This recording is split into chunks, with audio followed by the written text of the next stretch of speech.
Border पर जो तैयारी चल रही है उसे भारत युद्ध की तैयारी कर रहा है, इससे जोड़कर देखा जा रहा है। और वो तैयारी कैसे हो रही है जिससे मुनीर से लेकर हाफिज सईद तक में हड़कंप मच गया है, वो आज आपको दिखाऊंगा।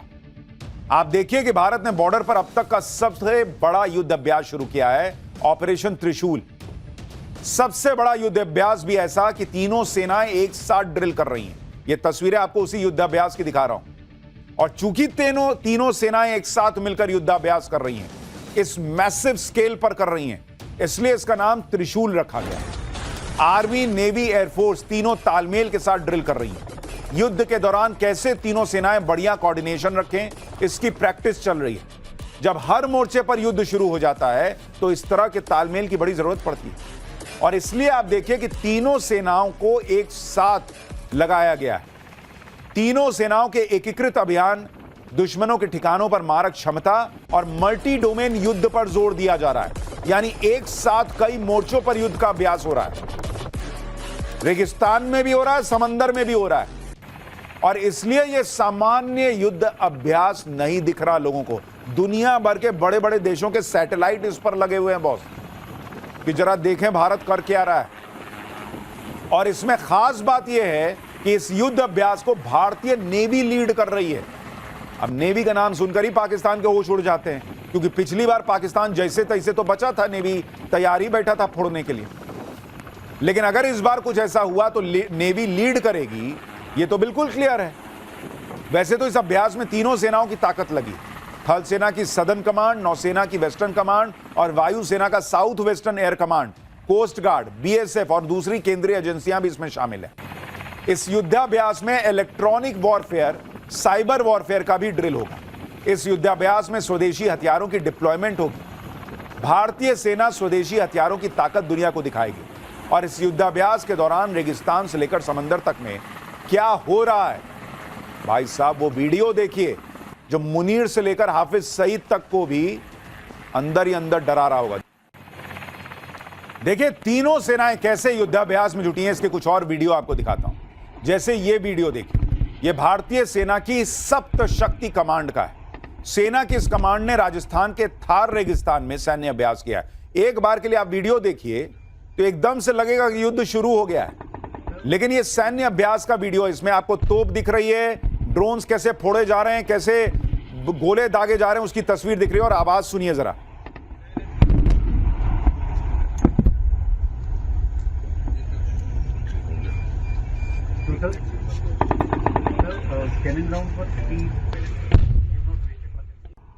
एक और वीडियो देखिए, राजस्थान में पाकिस्तान बॉर्डर के पास टैंक्स की फायरिंग रेंज को चेक किया जा रहा है। जरा इसको भी देखिए।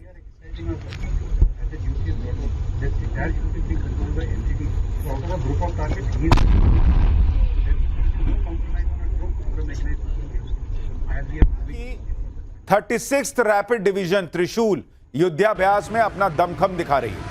ये उसकी तस्वीर है, किस तरीके से टैंक्स जो हैं वो पाकिस्तान बॉर्डर के पास हलचल पैदा कर रहे हैं। ये तस्वीरें देखिए। त्रिशूल युद्धाभ्यास में भारत कौन कौन से हथियार, टैंक, फाइटर जेट उतार चुका है वो भी आपको बताता हूं। जैसे राफेल फाइटर जेट वहां पर दिख रहा है, सुखोई 30 MKI लगाया गया है, Prachand attack helicopter, BrahMos missile, Akash missile system, S-400 defence system, T-90 battle tank, sea guardian और हेरॉन ड्रोन्स। भारतीय नेवी की बात करें तो नेवी ने Kolkata class destroyers, Nilgiri class frigates को उतार दिया है। इसके अलावा तीनों सेनाओं ने अपनी एलीट फोर्स जैसे armies para marine commando, air force Garud commando, ये भी इसमें हिस्सा ले रहे हैं। यानी जमीन पर, आसमान पर और समंदर में हर जगह भारत अपनी सर्वोच्च ताकत दिखा रहा है। और इसीलिए कहा जा रहा है कि यह युद्धाभ्यास कम, युद्ध की तैयारी ज्यादा लग रही है। भारतीय सेनाओं की ऐसी तैयारी देखकर पाकिस्तान को करंट लगना तय है। अभी तो भारत ने त्रिशूल युद्धाभ्यास को फुल गियर में स्टार्ट भी नहीं किया है, उससे पहले ही पाकिस्तान डर के मारे फड़फड़ा रहा है। पाकिस्तान के रक्षा मंत्री ख्वाजा आसिफ ने कह दिया है कि काबुल और नई दिल्ली दोनों के साथ चल रहे तनाव के बीच भारत चाहता है कि वो पाकिस्तान को पूर्वी और पश्चिमी दोनों सीमाओं पर व्यस्त रखे। पाकिस्तानी फौज को दो फ्रंट पर लड़ने के लिए तैयार रहना चाहिए, क्योंकि भारत एक अलग ही गेम खेल रहा है। काबुल एक कठपुतली है और उसकी डोर भारत के हाथ में है। यानी पाकिस्तान के रक्षा मंत्री की कांपे टांग रही हैं। वो टांगे कांप रहे नहीं बोलते, वो बोलते हैं कांपे टांग रही हैं। पाकिस्तान के रक्षा मंत्री की टांगे कांप रही हैं कि भाई दो तरफ से हमला होगा। उनका डर इस बयान में साफ दिख रहा है। पाकिस्तान को यही डर सता रहा है कि कहीं इधर से पाकिस्तान को अफगानिस्तान न ठोके और उधर से भारत हमला कर देगा तो क्या होगा। पाकिस्तान इसलिए भी डरा हुआ है क्योंकि ऑपरेशन सिंदूर के दौरान भारत ने अपने यहां मॉक ड्रिल का ऐलान किया और उधर पाकिस्तान में आतंकी ठिकानों को उड़ा दिया था। याद नहीं है आपको, कहा गया था कि मॉक ड्रिल होना है, मॉक ड्रिल होना है, और मॉक ड्रिल होता उसके पहले रात में अटैक हो गया था। इसलिए जब भी भारतीय सेना कोई सैन्य ड्रिल करती है तो पाकिस्तान की धड़कनें, बीपी वगैरह सब बढ़ जाता है। पाकिस्तान में सिर्फ सरकारी नहीं, आतंकी भी दहशत में है। खबर है कि भारत के त्रिशूल युद्धाभ्यास के डर से पाकिस्तान में आतंकी संगठन लश्कर ने अपनी रैली कैंसिल कर दी। खबरों के मुताबिक आतंकी संगठन लश्कर-ए-तैयबा का पॉलिटिकल विंग लाहौर में रैली करने वाला था। यह कार्यक्रम 2 नवंबर को लाहौर में होना था, लेकिन लश्कर ने इस कार्यक्रम को रद्द कर दिया, कहा जा रहा है। अब पाकिस्तान की मीडिया में खबर यह चल रही है कि लश्कर ने भारत के युद्धाभ्यास के डर से रैली कैंसिल कर दी। लश्कर के आतंकी अभी भी ऑपरेशन सिंदूर की मार नहीं भूले हैं। उन्हें डर था कि कहीं युद्धाभ्यास की आड़ में भारत ने हाफिज सईद की रैली पे ब्रह्मोस दाग दी तो क्या ही होगा। एक ही झटके में उसके सारे आतंकी एक जगह ढेर हो जाएंगे। इसलिए भाई लोगों ने रैली कैंसिल कर दी भाई, कि पता चला रैली करते करते सीधा रेला निकल गया, ऊपर चले गए सब के सब, एक ब्रह्मोस आके गिर। और पाकिस्तान का डिफेंस सिस्टम रोक तो पाता नहीं है भारतीय ब्रह्मोस को। अब आप देखिए कितना डर है कि हाफिज सईद की रैली कैंसिल, उस सैफुल्ला जो इतना कूदता है उसकी रैली कैंसिल। ऑपरेशन त्रिशूल के दौरान तीनों सेनाएं कहां युद्धाभ्यास कर रही हैं जिससे पाकिस्तान में हड़कंप है। आप देखिए एक बार, जमीन पर यह युद्धाभ्यास गुजरात और राजस्थान के पाकिस्तान बॉर्डर के रेगिस्तानी इलाकों में चल रहा है। समंदर में यह युद्धाभ्यास नॉर्थ अरेबियन सी में होगा। इधर भारत ने पाकिस्तान की हालत खराब कर रखी है, उधर भारतीय सेना ने चीन से लेकर बांग्लादेश के बॉर्डर पर भी युद्धाभ्यास की तैयारी शुरू कर दी है। भारत ने नॉर्थ ईस्टर्न बॉर्डर पर युद्धाभ्यास के लिए नोटाम जारी कर दिया है। भारतीय एयरफोर्स चीन, भूटान, म्यांमार और बांग्लादेश बॉर्डर पर युद्धाभ्यास करने वाला है। यह ड्रिल नवंबर से लेकर जनवरी 2026 तक चलेगी। इस युद्धाभ्यास में air to air combat, air to ground strikes पर जोर दिया जाएगा। वायुसेना ने 6 नवंबर, 20 नवंबर, 4 दिसंबर, 18 दिसंबर और 1 जनवरी और 15 जनवरी को नॉर्थ ईस्ट में नोटाम जारी किया हुआ है। यानी एक तरफ भारतीय सेना वेस्टर्न सेक्टर में पाकिस्तान के पसीने छुड़ा रही है, दूसरी तरफ बांग्लादेश से लेकर चीन तक को मैसेज दिया जा रहा है कि किसी तरह की हिमाकत बहुत भारी पड़ेगी। इधर भारत युद्धाभ्यास के लिए नोटाम पर नोटाम जारी कर रहा है, दूसरी तरफ अपने डर को छिपाने के लिए मुनीर ने भी युद्धाभ्यास का ऐलान कर दिया। पाकिस्तान ने अरब सागर में नया नेवल नेविगेशनल अलर्ट जारी किया है। पाकिस्तान ने 2 नवंबर से 5 नवंबर के लिए युद्धाभ्यास का नोटिस जारी किया। पाकिस्तान की सेना सर क्रीक के पास लाइव फायरिंग और नौसैनिक अभ्यास करेगी।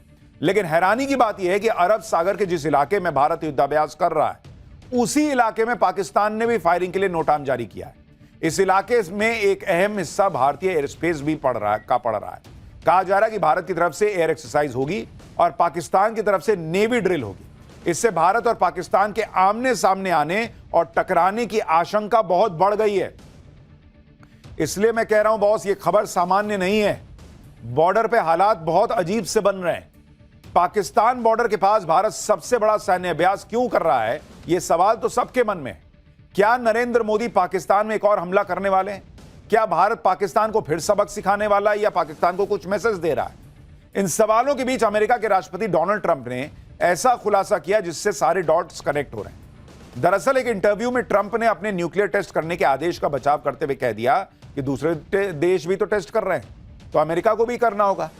इस बयान में डोनाल्ड ट्रंप ने पाकिस्तान का भी नाम ले लिया और कहा कि पाकिस्तान न्यूक्लियर टेस्ट कर रहा है। डोनाल्ड ट्रंप साफ साफ कह रहे हैं कि पाकिस्तान न्यूक्लियर टेस्ट कर रहा है। और कमाल की बात है कि डोनाल्ड ट्रंप ने यह खुलासा अनजाने में बातों बातों में नहीं किया, बल्कि एक सोची समझी प्लानिंग के तहत किया है। दरअसल अमेरिका के सीबीएस चैनल ने ट्रंप का इंटरव्यू किया। इसके बाद ट्रंप ने सोशल मीडिया पर पूरा 73 मिनट का अनएडिटेड इंटरव्यू पोस्ट किया। अब यह दावा किया जा रहा है कि चैनल ने जो 60 मिनट का ट्रंप का इंटरव्यू ऑन एयर किया था, उसमें पाकिस्तान वाली बात थी ही नहीं। इसलिए सवाल उठ रहा है कि क्या ट्रंप ने जानबूझकर पाकिस्तान के बारे में यह खुलासा किया है?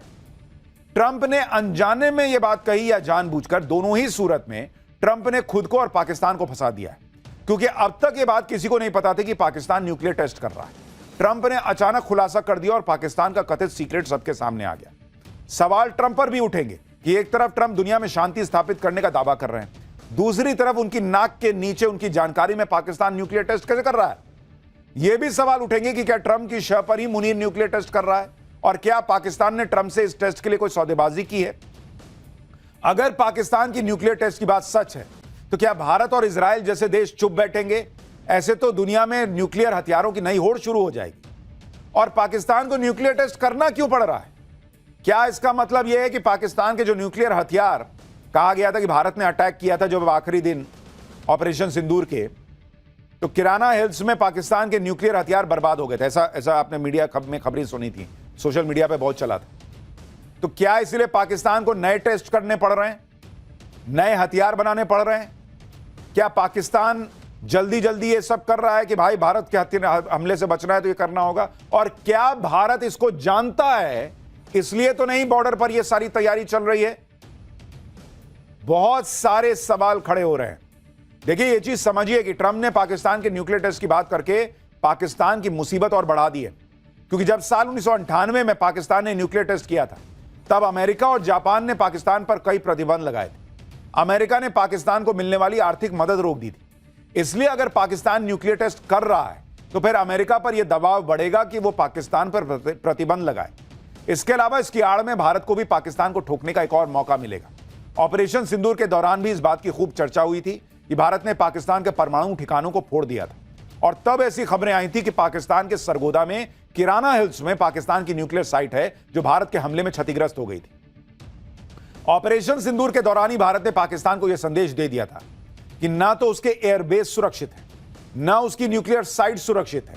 और पीएम मोदी पहले ही बोल चुके हैं कि न्यूक्लियर धमकी तो हमको देना मत, यह सब नौटंकी हम सहते नहीं। तो अगर पाकिस्तान न्यूक्लियर टेस्ट कर भी रहा है तो ऐसा नहीं कि भारत चुप बैठा रहेगा। उधर ट्रंप के सनसनीखेज दावे पर पाकिस्तान ने चुप्पी साध रखी है। शहबाज शरीफ सरकार इस दावे को न तो गलत ठहरा रही है, न ही सही ठहरा रही है।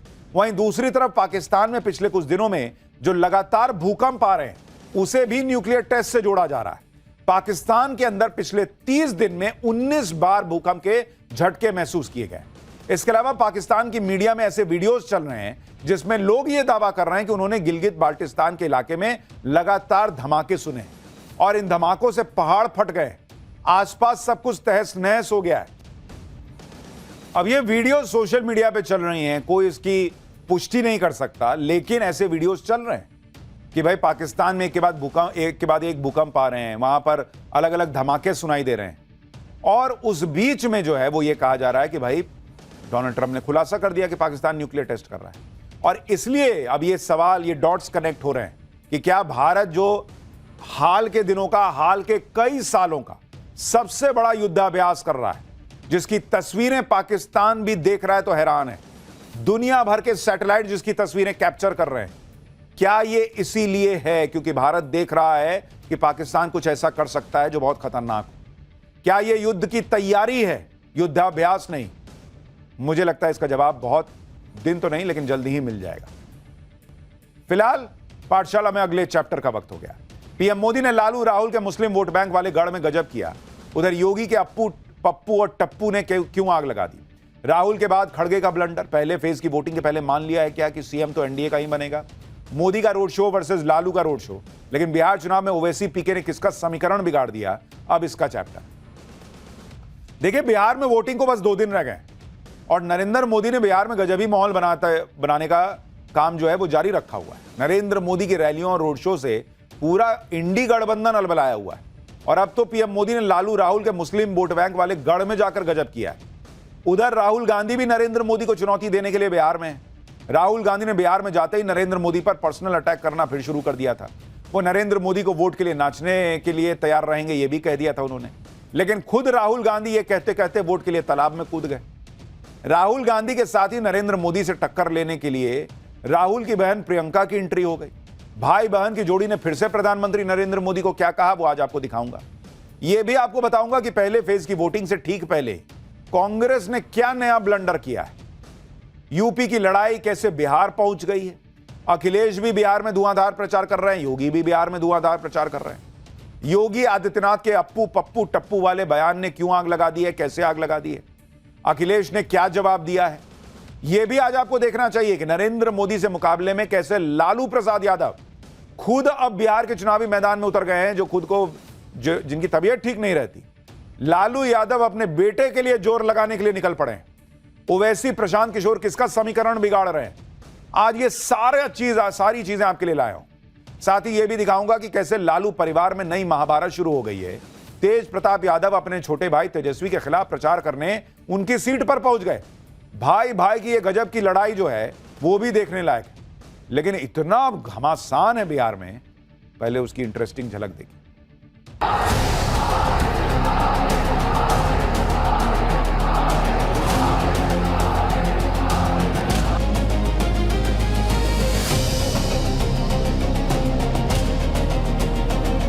जंगल राज की पाठशाला में इन्होंने बस यही सीखा है, अरे अपने पिता का नाम बोलने में, छुपाने में शर्म क्यों आ रही है। और मोदी इनको खिला रहा है, इनको चीफ मिनिस्टर नहीं बनाने वाला है। हम सियासत को जानते हैं और तुम्हारे जैसे लोगों को तो उंगलियों में खेल लूंगा। मेरा सुझाव ये है कि वो एक नया मंत्रालय बना दे और उसका नाम रखे अपमान मंत्रालय। आज इंडी गठबंधन के 3 और बंदर आ गए। ये 3 बंदर पप्पू, टप्पू और अप्पू के नाम पर। देखिए, जब से प्रधानमंत्री नरेंद्र मोदी बिहार चुनाव में उतरे हैं तब से चुनाव अलग लेवल पर चला गया। बिहार में क्या हो रहा है, क्या होने वाला है, पूरा देश देख रहा है। प्रधानमंत्री मोदी ने आज बिहार में 2 रैलियां की, एक कटिहार में, दूसरी सहरसा में।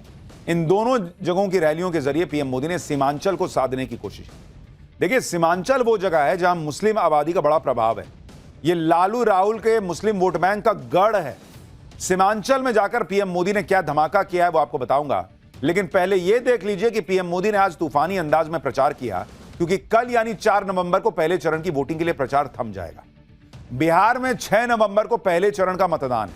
पहले चरण में 121 सीटों पर मतदान होगा। 11 नवंबर को दूसरे चरण का मतदान होना है। दूसरे चरण में 122 सीट पर मतदान होगा। इसी वजह से एनडीए ने आज प्रचार अभियान तेज कर दिया। पीएम मोदी के साथ साथ अमित शाह भी बिहार में कैंपेन के लिए पहुंच गए। पीएम मोदी ने सहरसा और कटिहार से आरजेडी और कांग्रेस पर तीखा हमला बोला। पीएम ने कहा कि आज ये स्थिति हो गई भाई कि तेजस्वी यादव अपने पिता का नाम नहीं ले रहे हैं। सुनिए पीएम मोदी को कि वो क्या कह रहे हैं, फिर आपको दिखाऊंगा कि लालू यादव, बीमार लालू यादव को कैसे बेटे के लिए सड़क पर उतरना पड़ा है। आप आरजेडी कांग्रेस के जरा पोस्टरों को देखिए, जो बिहार में जंगल राज लाए, उनकी तस्वीरें पोस्टरों में या तो गायब है या तो एक कोने में छोटी सी तस्वीर रखी है, दूरबीन से भी दिखती नहीं है।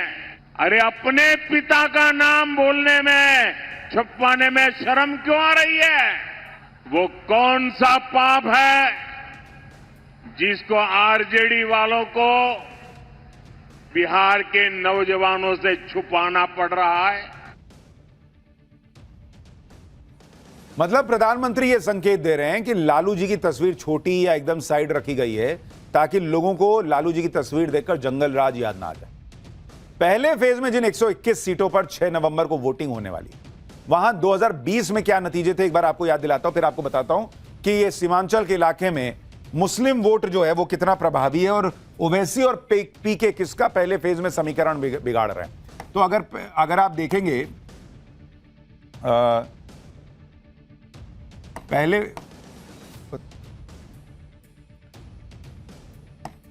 पहले फेज में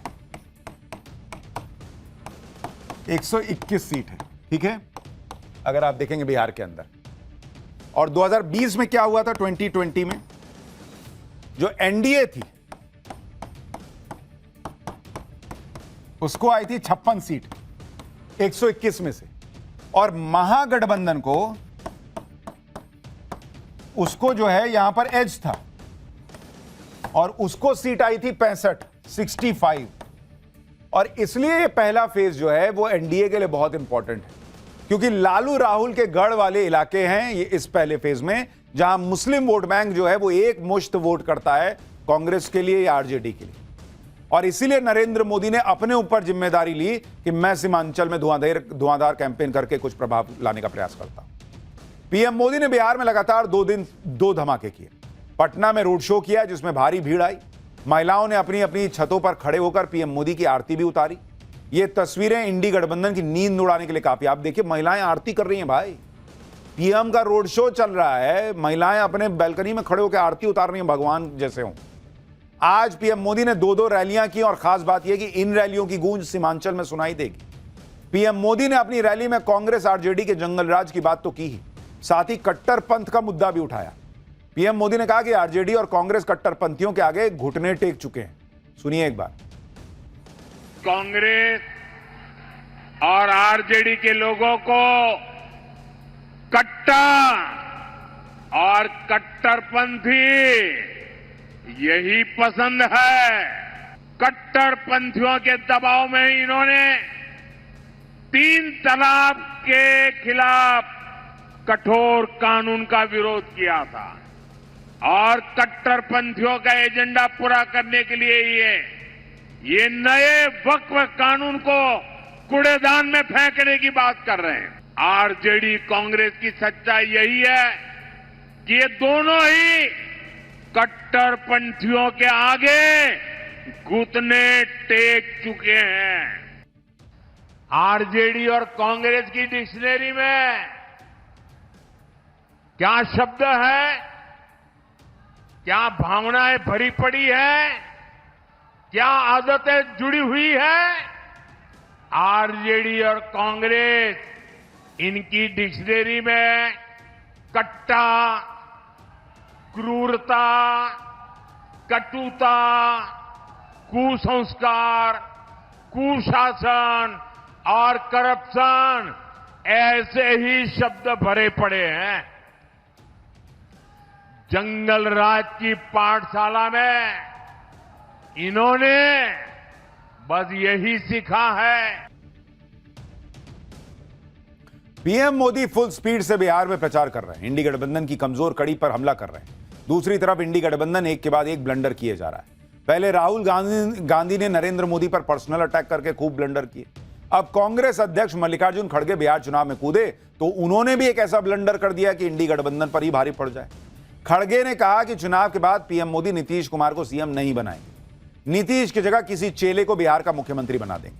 आप एक बार उनको सुनिए, फिर बताता हूं कि क्या ब्लंडर कर गए। और मोदी इनको खिला रहा है, इनको चीफ मिनिस्टर नहीं बनाने वाला है। ये आप लिख लो, चीफ मिनिस्टर इनको नीतीश को नहीं बनाएंगे। वो अपना एक किसी को चेले को ऐसा पकड़ लेके लाके कुर्सी पे बिठाएंगे और बोलेंगे नीतीश साहब आपका काम हो गया, ठीक है, आप घर में बैठिए, आपकी तबीयत ठीक नहीं है, आप रेस्ट लो, मैं आपका औषध का इंतजाम करूंगा, ये कहेंगे वो। मल्लिकार्जुन खड़गे भविष्यवाणी कर रहे हैं कि पीएम मोदी चुनाव के बाद क्या करने वाले हैं। बोल रहे हैं कि चुनाव के बाद नीतीश कुमार को पीएम मोदी मुख्यमंत्री नहीं बनाएंगे, किसी और को सीएम बना देंगे। लेकिन खड़गे के इस बयान का मतलब क्या आप समझ रहे हैं? क्या कांग्रेस ने वोटिंग से पहले ही हार मान ली है? क्या कांग्रेस ऑलरेडी मान रही है कि सीएम तो एनडीए का ही बनेगा, नीतीश नहीं बनेंगे, कोई दूसरा बनेगा, लेकिन बनेगा तो एनडीए का। वो खुद ही कह रहे हैं भाई कि पीएम मोदी जो है वो सीएम किसी और को बना देंगे। मतलब आप मान रहे हैं कि जीत रही है एनडीए। अब सीएम कौन बनेगा नहीं बनेगा वो आपका अपना आपकी अपनी भविष्यवाणी है, आपका अपना आकलन है। लेकिन वो एक बार भी नहीं कह रहे हैं कि नीतीश कुमार के सीएम बनने की तो नौबत ही नहीं आनी, वो तो अब अपना ट्रीटमेंट कराएं, जो भी कराएं, जो जिस तरह से वो बोल रहे हैं तबीयत खराब है। वो सीधा कह रहे हैं कि भाई सीएम नीतीश नहीं बनेंगे, मोदी का कोई चेला बनेगा। तो भाई मोदी का चेला बनेगा, इसका मतलब एनडीए जीत रही है, आप मान रहे हैं। दूसरी बात, मल्लिकार्जुन खड़गे खुद ये कह रहे हैं कि कांग्रेस की रैलियों में भीड़ नहीं आ रही, यानी 2 संकेत दे दिए कि कांग्रेस की बिहार में क्या हालत है। सुनिए एक बार। मैं इसलिए आपसे अपील करने आया हूं, हालांकि यहां पर जो आना था उससे पहले मैं देखा समाचार के लोग जा नहीं है तो ये कैंसल करना किसी ने कहा। सोचिए, बिहार में कांग्रेस के अध्यक्ष की रैलियों का यह हाल है कि इतनी भीड़ नहीं आ रही कि मतलब सम्मानजनक रैली हो सके। किसी ने कहा कि भाई कैंसिल ही कर देते तो अच्छा। इधर कांग्रेस चुनाव में कांड पे कांड करती जा रही है, उधर राहुल गांधी का बिहार में अलग कैंपेन चल रहा है। राहुल गांधी बेगूसराय में प्रचार के लिए तालाब में गोते लगाने लगे। राहुल गांधी नाव में बैठ के मछली पकड़ रहे मछुआरों को देख रहे थे, तभी इंडी गठबंधन के deputy CM candidate Mukesh Sahani पानी में कूद गए। वो कूदे तो राहुल गांधी कूद गए। फिर क्या था, राहुल गांधी मतलब कूदे तो एकदम माहौल बन गया, अरे बाप रे, जननायक पानी में कूद गए। राहुल गांधी मछुआरा समुदाय से संवाद करने आए थे, पानी में कूद गए और तैरने लगे। जो राहुल गांधी कुछ दिन पहले नरेंद्र मोदी पे ताने मार रहे थे कि नरेंद्र मोदी तो वोट के लिए कुछ भी कर सकते हैं, नाचने कहिएगा तो नचियो देंगे, राहुल गांधी जब खुद की बारी आई तो वोट के लिए तालाब में कूद गए, पानी में तैरने लगे। राहुल गांधी ने अपनी वही वोट चोरी और चुनाव चोरी की बातें इसके बाद दोहराई। मतलब पानी में तैरने के बाद भी बात वही की है जो पहले कर रहे हैं। उसमें कुछ ऐसा नहीं था कि पानी में धो धा के कुछ नया निकला। सुनिए एक बार। महागठबंधन जीत रहा है, स्वीप कर रहा है, मगर एक बात मैं आपसे कहना चाहता हूं, हमने महाराष्ट्र में देखा, कर्नाटक में देखा, हरियाणा में देखा, मध्य प्रदेश में देखा कि बीजेपी ने और आरएसएस ने मिलकर चुनाव के चुनाव चोरी किए हैं।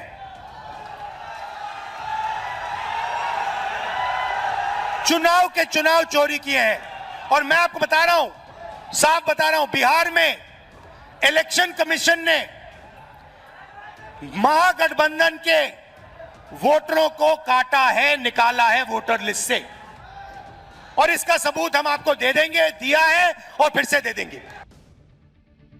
यह तीसरा संकेत है कि कांग्रेस पार्टी बिहार में अपने आप को कमजोर पा रही है।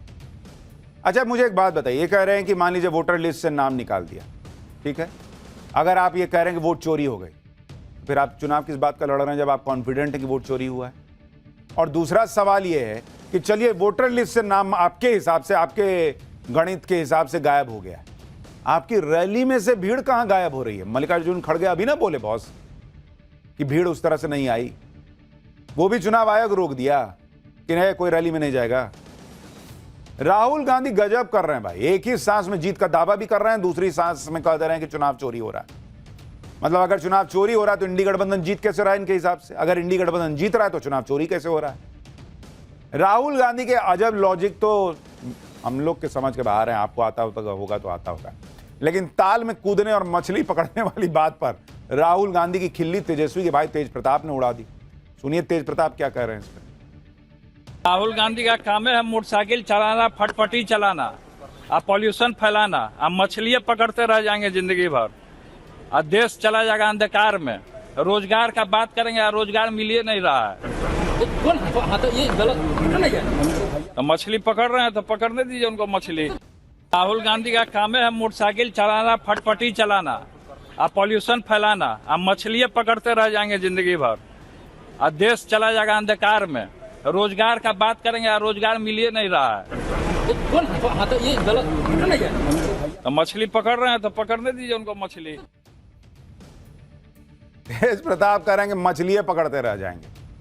अब मछली भी पकड़ में तो आएगी नहीं, वो घप से निकल जाती है, तो इसलिए ना इनके चुनाव पकड़ में आता है ना मछली पकड़ में आती है। इधर प्रियंका वाड्रा अपने भाई राहुल का साथ देने बिहार में पहुंची। प्रियंका वाड्रा ने सहरसा में रैली की, जहां आज पीएम मोदी ने भी रैली की थी। प्रियंका वाड्रा ने पीएम मोदी पर निशाना साधा। उन्होंने कहा कि पीएम मोदी बात बात पर अपने अपमान का जिक्र करते हैं, इससे अच्छा है कि वो अपमान मंत्रालय ही बना लें जो उनके अपमान का रिकॉर्ड रखे। सुनिए प्रियंका वाड्रा को। एक सुझाव देना चाहती हूँ प्रधानमंत्री जी को, क्योंकि उनका समय जो है बहुत महत्वपूर्ण है इस देश के लिए। तो प्रधानमंत्री जी का जो समय है वो रोजगार दिलवाने में, विकास लाने में, बड़े बड़े उद्योगों को लगवाने में लगना चाहिए। इसीलिए मेरा सुझाव ये है कि वो एक नया मंत्रालय बना दें और उसका नाम रखें अपमान मंत्रालय। क्यों? अच्छा सुझाव है पप्पू जी, एक अपमान मंत्रालय बना दें ताकि उनका समय व्यर्थ ना हो, वो बड़ी बड़ी सूचियां निकाल देते हैं कि हमें इसने गाली दी, उसने गाली दी, इसने हमारा अपमान किया। तो खुद क्या बैठ के सूची बनाएंगे? अपमान मंत्रालय बना देगा।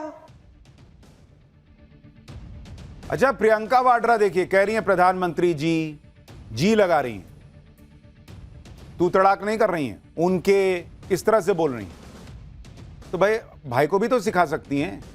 जो बोलते हैं नरेंद्र मोदी को कि मोदी ये करेगा, मोदी ने कर दिया, इस तरह की भाषा जब तू तड़ाक की बोलते हैं तो लोग कहते हैं कि भाई ये क्या है, ये अपमान कर रहे हैं। खुद इतने संस्कार के साथ बोल रही हैं, वैसे ही अगर बाकियों को भी बोल देंगी बोलने के लिए तो अपमान की बात ही नहीं होगी, लेकिन बनवा रही हैं अपमान मंत्रालय। मतलब मंत्रालय बना लीजिए, अपमान तो होता रहेगा। ये नरेंद्र मोदी बनाम गांधी परिवार की लड़ाई है बॉस। लेकिन बिहार में यूपी की वो लड़ाई भी पहुंच गई जिसने योगी आदित्यनाथ और अखिलेश यादव को आमने सामने कर रखा है, और इनके बीच तो आग गोले बरस रहे हैं। यूपी के सीएम योगी आदित्यनाथ बिहार में जमकर प्रचार कर रहे हैं, वहीं समाजवादी पार्टी के अध्यक्ष अखिलेश यादव इंडी गठबंधन की तरफ से प्रचार कर रहे हैं। दोनों के बीच जमकर चुनावी जंग देखने को मिल रही है। सीएम योगी ने आज कहा कि इंडी गठबंधन में 3 बंदर हैं, पप्पू, टप्पू और अप्पू, जो ना अच्छा सुन सकते हैं, ना अच्छा देख सकते हैं, ना ही अच्छा बोल सकते हैं। सीएम योगी के इस बयान पर अखिलेश यादव ने कहा कि बीजेपी में गप्पुओं की भरमार है। सुनिए क्या ही चल रहा है, अप्पू, पप्पू, टप्पू, गप्पू, सुनिए दोनों को। आज इंडी गठबंधन के 3 और बंदर आ गए। ये 3 बंदर पप्पू, टप्पू और अप्पू के नाम पर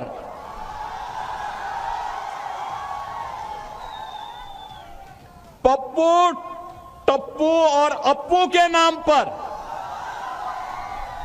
पप्पू सच बोल नहीं सकता, अच्छा बोल नहीं सकता, टप्पू अच्छा देख नहीं सकता और अप्पू सच सुन नहीं सकता। बीजेपी गप्पुओं का मामला है।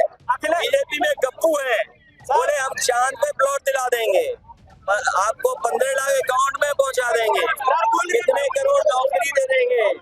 ये अमेरिका से ठोकर खाए हुए लोग हैं, अमेरिका इन्हें डरा रहा है, इसलिए चुनाव में इनके नाकामी पर बहस न हो, इसलिए ये इस तरह की लैंग्वेज कर रहे हैं। इस बीजेपी में बड़े बड़े गप्पू हैं और उनके चप्पू हैं हमारे। क्या ही पॉलिटिक्स चल रही है। एक मुख्यमंत्री हैं, एक पूर्व मुख्यमंत्री हैं, अप्पू, पप्पू, टप्पू, गप्पू, चप्पू चल रहा है। ये सीरियसनेस है पॉलिटिक्स की। और योगी आदित्यनाथ तो मुख्यमंत्री है ना बॉस, मुख्यमंत्री की ये भाषा है कि 3 बंदर आए हुए हैं, आप अपने ओपोनेंट को बंदर बोल रहे हैं। यही बीजेपी के 3 नेताओं को कोई बंदर बोल देगा तो क्या कीजिएगा फिर? प्रचार कर रहे हैं, पॉलिटिक्स की बात कीजिए, क्या होगा नहीं होगा। अखिलेश और योगी का महामुकाबला बिहार में पहुंच गया है, तो एक और महामुकाबला बिहार में चल रहा है और वो है मुकाबला नरेंद्र मोदी और लालू यादव का। मोदी के रोड शो के जवाब में आज लालू प्रसाद यादव ने भी रोड शो निकाला। इसी के साथ आज बिहार चुनाव में लालू यादव की भी एंट्री हो गई। लालू यादव अब तक सेहत की वजह से चुनाव प्रचार नहीं कर रहे थे, लेकिन आज उन्होंने दानापुर में आरजेडी के कैंडिडेट के लिए रोड शो की निकाला। यहां से आरजेडी के रीतलाल चुनाव लड़ रहे हैं, जो फिलहाल जेल में है। रोड शो के दौरान लालू यादव गाड़ी के अंदर से लोगों का अभिवादन कर रहे थे। लालू यादव ने कहा कि इस बार महागठबंधन की लहर है और युवाओं की सरकार बनेगी। देखिए वहां क्या माहौल।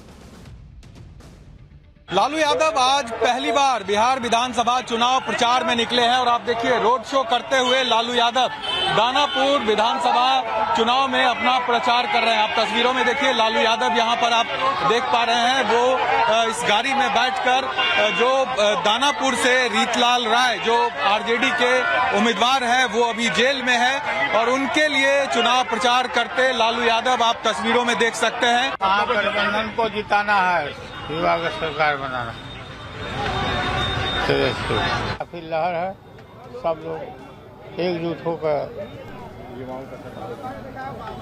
जिताना है। महागठबंधन को जिताना है, युवा का सरकार बनाना। अब आप देखिए कि लालू यादव एक व्यक्ति का प्रचार करने निकले, रोड शो करने निकले, तो वो भी जेल में है। अब जंगल राज का आरोप नहीं लगेगा कि मतलब प्रचार भी उसका कर रहे हैं जो जेल में।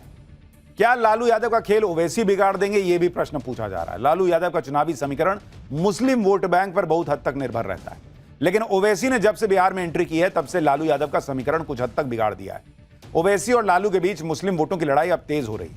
दरअसल लालू के बेटे तेजस्वी यादव ने एक इंटरव्यू में ओवैसी को एक्सट्रीमिस्ट यानी चरमपंथी कह दिया था। इसी से बढ़ के ओवैसी ने तेजस्वी को ऐसा घेरा कि आरजेडी के खेमे में सन्नाटा पसर गया। सुनिए तेजस्वी ने क्या कहा था, फिर बताऊंगा ओवैसी ने आरजेडी को के धागे कैसे खोल दिए। असदुद्दीन ओवैसी का भी मैं सवाल कर दूं, क्योंकि जब आप कह रहे हैं कि सेक्युलर फोर्सेस साथ हों, तो वो उन्होंने तो सबसे कहा बार बार कि हमने तो बहुत खत लिखे, हमने कहा कि वो हमको ले लें। एक्सट्रीमिस्ट की कोई जगह नहीं है। आप उनको एक्सट्रीमिस्ट कह रहे हैं ऑन द रेकॉर्ड? हाँ, एक्सट्रीमिस्ट की कोई जगह नहीं। ओवैसी सीमांचल में खुद को मुसलमानों के सबसे बड़े लीडर के तौर पर पेश कर रहे हैं। ऐसे में तेजस्वी के बयान को ओवैसी ने मुसलमानों से जोड़ दिया। ओवैसी ने कहा कि तेजस्वी ने पूरे सीमांचल का अपमान किया है। जो लोग तेजस्वी के सामने नहीं झुकते, लालू के सामने नहीं झुकते, उसको चरमपंथी बता दिया जाता है। सुनिए ओवैसी को। आज तेजस्वी कहता है ओवैसी एक्सट्रीमिस्ट है, चरमपंथी है। तेजस्वी सुनो, तुम कभी बाबा साहेब अंबेडकर का संविधान पढ़ ही नहीं सकते, मुझे मालूम। याद रखो तेजस्वी, तुम मुझे चरमपंथी आतंकवादी कहकर तुमने कोचा दामन और सीमांचल की जनता की तौहीन की है। तुमने हैदराबाद, तेलंगाना, महाराष्ट्र, उत्तर प्रदेश की जनता की तौहीन की है। तुम्हारी यह ज़हनियत है कि जो तुम्हारे सामने नहीं झुकता, जो तुम्हारे सामने नहीं बिकता, जो तुम्हारे बाप से नहीं डरता, तुम उसको चरमपंथी कहते हो। मेरे अजीज दोस्तों और बुजुर्गों, ये सोच उस शख्स की है जो बिहार का मुख्यमंत्री बनना चाहता है। क्यों मुख्यमंत्री बनना चाहता है? 15 साल परिवार को मिले, मुख्यमंत्री बनेगा सीमांचल का बेटा इंशाअल्लाह। तुम लिख के रख लो तेजस्वी, मैं हैदराबाद से जरूर आया हूं और आता रहूंगा। सीमांचल का बेटा मुख्यमंत्री बनेगा। तुम नहीं बनोगे, ना बनने देंगे इंशाअल्लाह ताला। भाई ओवैसी तो ताल ठोक के कह रहे हैं कि तेजस्वी को सीएम नहीं बनने देंगे। ओवैसी ने तेजस्वी को चेतावनी देते हुए कहा कि सियासत उनके खून में है। ओवैसी ने कहा कि तेजस्वी ने बड़ी गलती कर दी है और अब वो लाख कोशिश कर लें, मुख्यमंत्री नहीं बन पाएंगे। ओवैसी का कहना है कि तेजस्वी जैसे नेताओं को तो वो उंगलियों पर खेल लेंगे। हम सियासत को जानते हैं और तुम्हारे जैसे लोगों को तो उंगलियों में खेल लूंगा इंशाअल्लाह ताला। तुम देखते जाओ, तुम मुझे गाली देकर मुझे तकलीफ नहीं पहुंचाए, तुम सीमांचल के हर उस शख्स को जो सीमांचल की नाइंसाफी को खत्म करना चाह रहा, तुम हर उस मां और बहन को तुमने उनका दिल दुखाया जो आज सीमांचल की लड़ाई को अपनी लड़ाई समझते हैं। यानी बिहार में चुनावी लड़ाई तो दिलचस्प हो गई। बिहार का सियासी चैंपियन कौन बनेगा ये तो वक्त तय करेगा। More of such videos, do like, share and subscribe to ET Now Swadesh.